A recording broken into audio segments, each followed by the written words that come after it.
Welcome back. So today we're going to be talking about how to test to see if a quadrilateral is actually a parallelogram. In the last video we went through some different properties that told us if it's a parallelogram then we know certain things about it. This time we're going to go in the reverse order. If we know certain things then we can say that for sure it is a parallelogram. So if we have a quadrilateral, then we have to have one of these following statements to be true, and then we can say yes, that is a parallelogram. So our statements are: both pairs of opposite sides are parallel, both pairs of opposite sides are congruent, both pairs of opposite angles are congruent, diagonals bisect each other, and a pair of opposite sides is both parallel and congruent. Okay, so we're going to actually go down here and do an example. And we're going to determine whether this quadrilateral is in fact a parallelogram and justify using one of these 5 statements. So if we look at number 1, it says both pairs of opposite sides are parallel. Do we know if these sides are parallel? They look to be parallel, but we don't know for sure, so we can't use that one.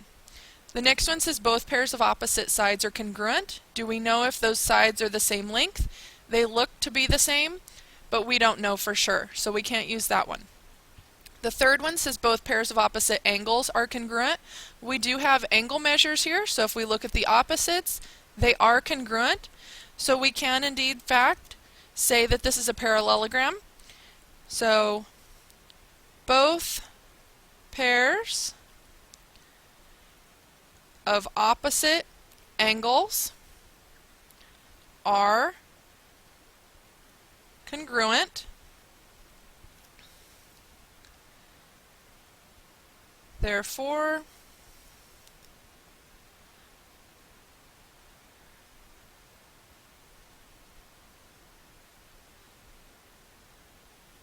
the quadrilateral is a parallelogram. Okay? Alright, so now let's look at another example. Scoot up just a little bit here so you can see all of that. So for this one we're going to be finding x and y so that each quadrilateral is a parallelogram.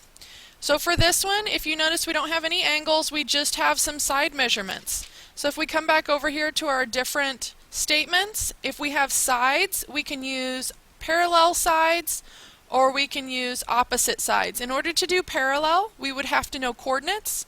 For this one, we don't know coordinates. So we're going to go to number 2. Both pairs of opposite sides are congruent. So we're going to prove opposite sides are congruent. So then in order to do that, we're going to be looking at EF needs to be congruent to DG. And we also need to prove that DE is congruent to GF. Okay? Alright, so let's get started with this. For EF is 4y. So 4y has to equal DG, which is 6y minus 42. And then I'm going to come over here and plug in the numbers as well. So DE is 6x minus 12. And that has to be equal to GF, which is 2x plus 36. Okay? Alright, so starting here on the left, we're just going to be solving for y. So if I look at this equation, I'm going to put my y's together first. So I'm going to subtract 6y from both sides. So I end up with a negative 2y equals, those cross out, a negative 42. So then from here, I'm going to divide by a negative 2 so I can get y by itself. So we get y equals a negative divided by a negative gives me a positive. 42 divided by 2 is 21. So I have y equals 21.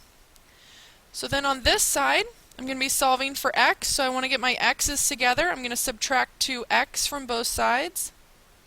So I end up with 4x minus 12 equals 36. So now I'm going to move the 12 over here to the right with the 36. So I'm going to add 12 to both sides. Those cross out. I have 4x equals 48. and then dividing by 4, x equals, and we get 12.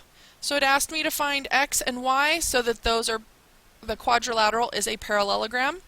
So I made opposite sides congruent, so y is 21 and x is 12. Okay? Alright, so we're going to do this again for another one. So we're going to look at this next example, still solving for x and y. So for this one, we don't have the sides like we did before. Now we have pieces of a diagonal. So if we look back over here, the diagonal statement says that they bisect each other. Well, if they bisect each other, that means that they have to be congruent. So that means, let's see, let's put a letter in here. Let's put T in the center. So that means RT has to be congruent to TP, and QT has to be congruent to TS. And this one is diagonals bisect each other.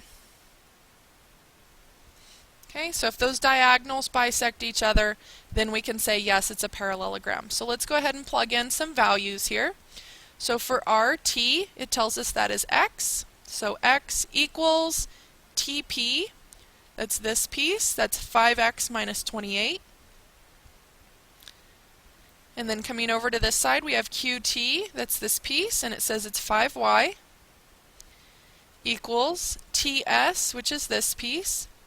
So we have 2y plus 12. Okay, so all we did was just plug in some information there. So now we're going to solve for x first on this one. So let's get our x's together. So we're going to minus 5x from both sides. So we end up with a negative 4x equals a negative 28, because those cross out. We're going to divide by a negative 4. Negative divided by a negative, those cross each other out. And 28 divided by 4, we're left with 7. So then on this side, we're going to be working with the y's. So let's get our y's together. So minus 2y from both sides. So we end up with 3y equals 12. And then from here, we're just going to divide by 3. Y equals 4. So again, we're trying to prove that this quadrilateral is a parallelogram. They gave us information about the diagonals, so we're going to prove the diagonals bisect each other, which means that the pieces have to be congruent. So we had RT is congruent to TP, so x equals 7. And then in order to make QT congruent to TS, y equals 4. Okay. Alright, so let's do another one. This time we're going to be graphing. So for this one, we're going to be determining whether the figure with the given vertices is a parallelogram. And we're going to use whatever method they tell us.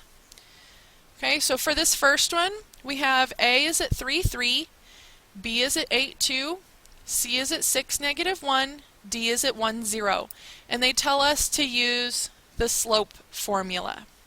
So if we're going to be using the slope formula, we're going to be proving that these sides are parallel. So opposite sides are parallel. Okay, so in order to do that, we have to find the slope of all 4 sides. So we need to find AB, AD. We're also going to find DC and BC. Okay. Alright, so if you remember our slope formulas, if you remember back to our slope formula, we have y minus y over x minus x. So y minus y over x minus x. That was our formula. So if I'm looking at AB, A, my y is 3 minus my b, which is 2. And then my x values, 3 minus the 8. Okay, so then if I actually work this out, I have 3 minus 2 gives me 1, 8 3 minus 8 gives me a negative 5. So then I'm going to come down here to A and D. So again, starting with my y's, we have 3 minus the d's y value is 0 over my x's. So this is 3 minus my d's x value, which is 1. So 3 minus 0 is 3. 3 minus 1 is 2. Okay, we're going to keep going. D and C. So from D, I have 0 minus a negative 1 over 1 minus 6. 0 minus a negative is a plus 1.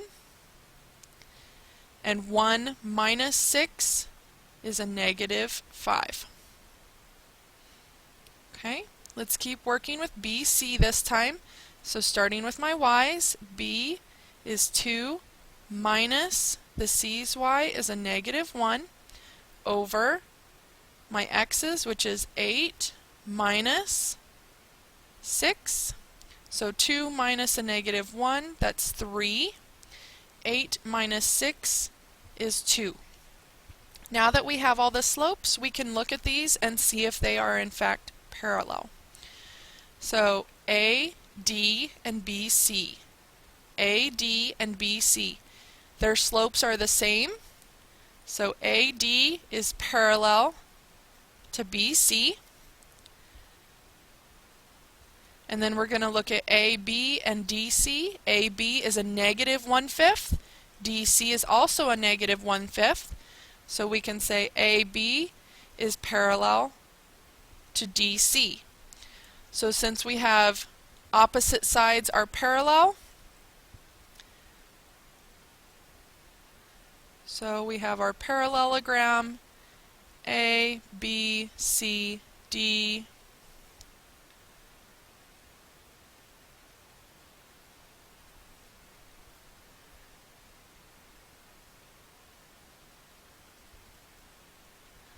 Okay, so we have both sides being parallel, so then ABCD is a parallelogram.